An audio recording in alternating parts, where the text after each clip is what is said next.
Hi friends, thank you so much for being here. Today's video, if you can tell, we're going to be going over the Pokemon x Colourpop collab. I'm a little bit late, but I did want to get this video up to let you know my thoughts.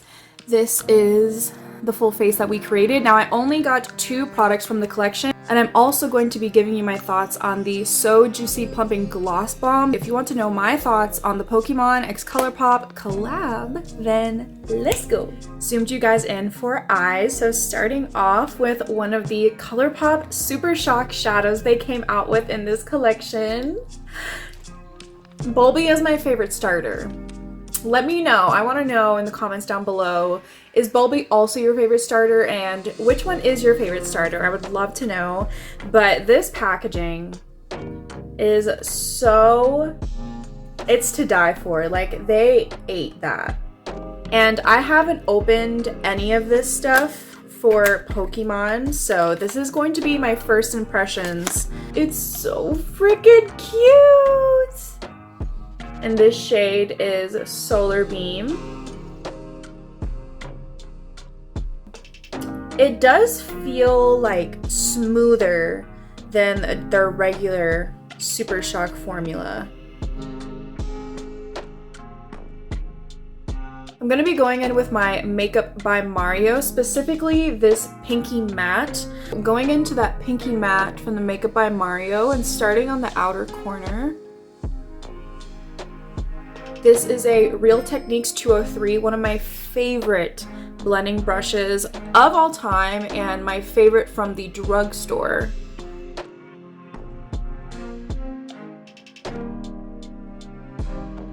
I've created the overall shape going in with this Real Techniques 305. It's slightly more pinched. I'm going to go into this darker brown and I'm going to deepen up just on the outer and inner corners.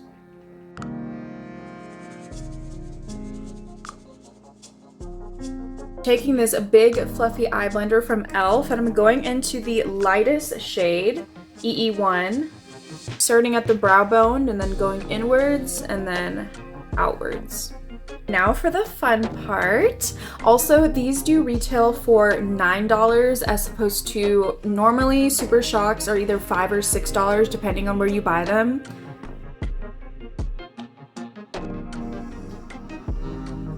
Yeah. Finishing touches, I'm going to take the darkest matte right here on an angled brush from e.l.f. and only on the outside corner starting from the center of the lid. Just gonna add a little bit more depth on the outer corner. I'm going to do the same thing on the other eye and then pop on some 778 from Ardell. These lashes are just perfect. Like, I forgot how much I actually love them.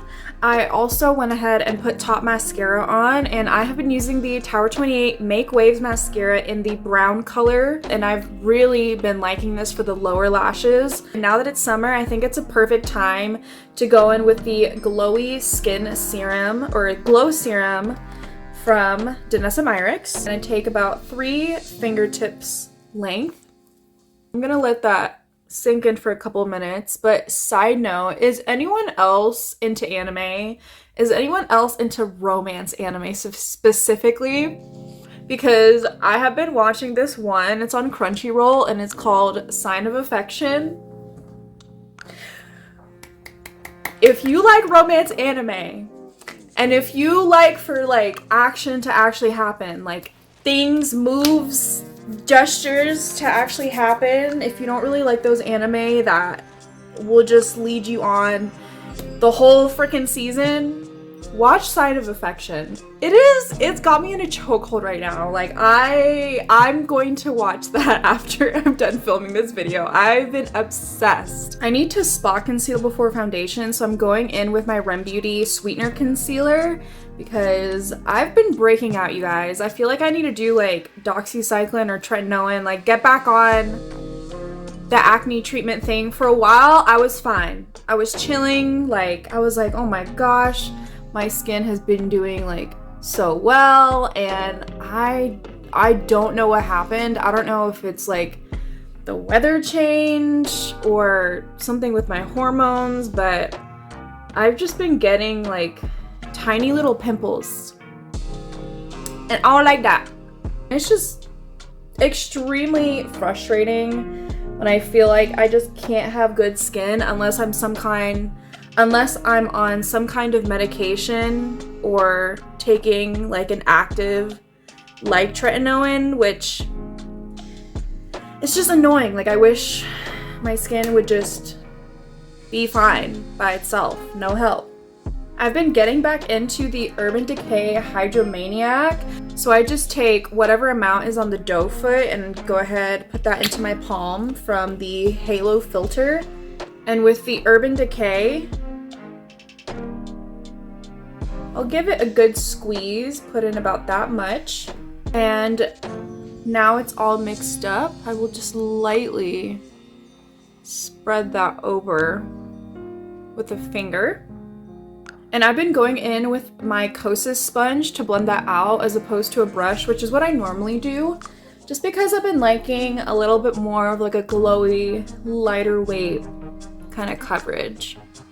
Gotta get the double chin.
Now for probably the most exciting part.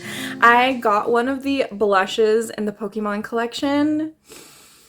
The packaging, like, I am so freaking obsessed. Just every detail of it is so freaking cute.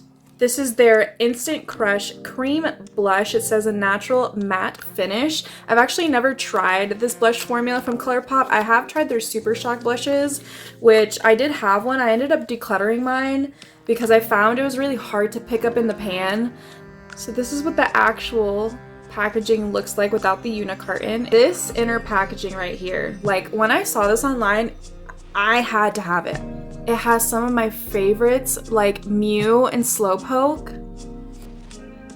There's that color right there. This is after 4 layers, so it's not that the color is too light. I think like the formula is extremely subtle, which I immediately don't like. And you can see where I swatched, it is like moisturized. It has like a wet kind of appearance. So natural matte is interesting for them to say, but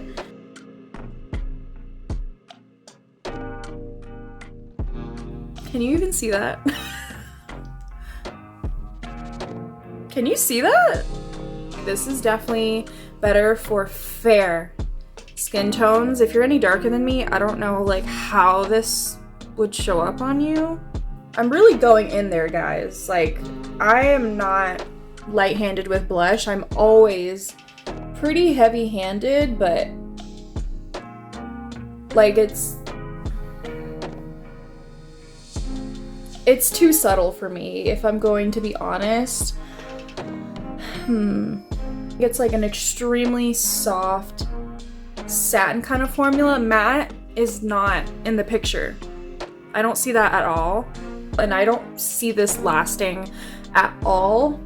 I'm gonna top it off with a powder blush because it looks beautiful, especially like in the mirror, not so much on camera. It's just not really showing up. Like in real life it looks beautiful, but I just know like in an hour it's going to be gone. So I'm going in with Skinny Dipped from REM Beauty.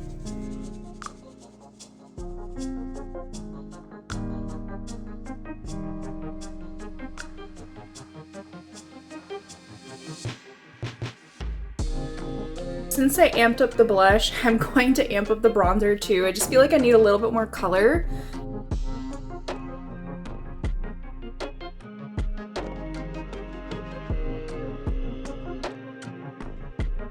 For eyebrows, I have not stopped reaching for this Rare Beauty brow gel. Not so much for the front of my brow, but the tail of my brow always has a really hard time staying down.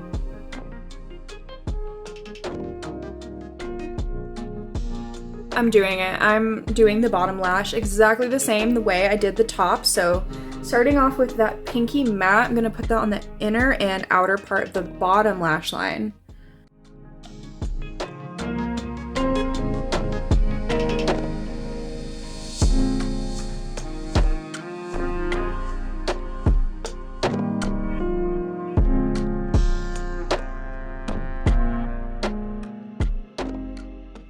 To save some time, I went ahead and aligned my lips with the Tower 28 multi-liner in Drami. Let's talk about this So Juicy Plumping Gloss Bomb from Colourpop.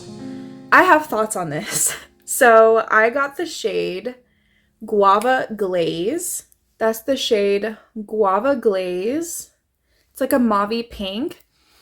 These also smell like cake, like it's a cake batter vanilla kind of scent, which is interesting. I guess I was expecting more of like a fruity scent. So there's that shade just dabbed in the middle and then spread out. I really like the idea of this, but here's the thing. This formula is not stable in a temperature above like 70 degrees.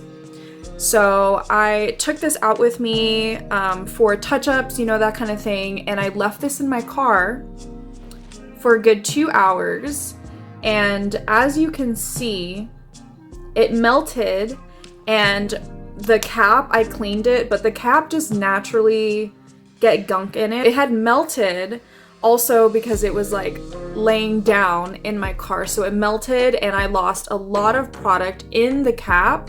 So this is just super melty and it can't withstand any kind of heat. So unfortunately, it's really inconvenient because I feel like you can't take this to the beach. You can't be out like in the heat with this in your purse for fear of it leaking and getting all gross and goopy. Like I had to really clean the inside of this cap after it melted.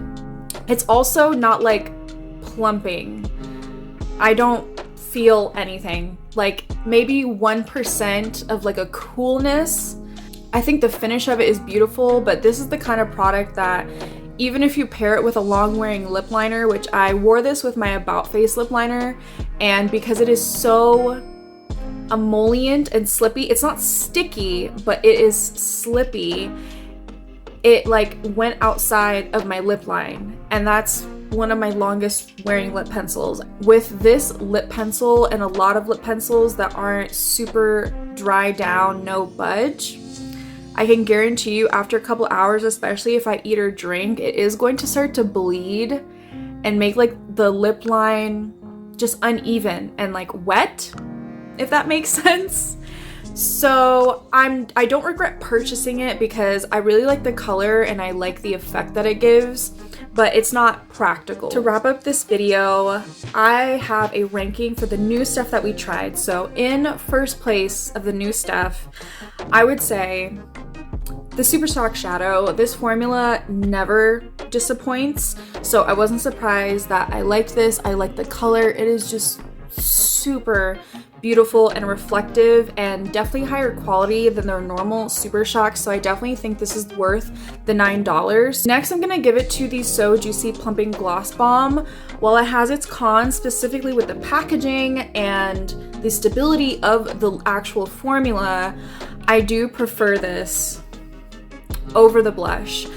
These are $14, by the way, these blushes, so it's kind of high up there in price. I'm assuming it has a lot to do with the packaging, just the component itself, as opposed to the actual formula. I don't see this as a $14 formula, so I really think it's more so the money is going towards the packaging, and I don't have any regrets because this is more of a collector's item for me. But in terms of like practicality, the only reason that you can see my blush right now is because I had to top it over with a powder blush. That is all from me today, you guys. If you want more reviews, tutorials, get ready with me's, and other makeup things, then like, comment, subscribe. I'm sending you guys so much love and light, and I will see you in the next one.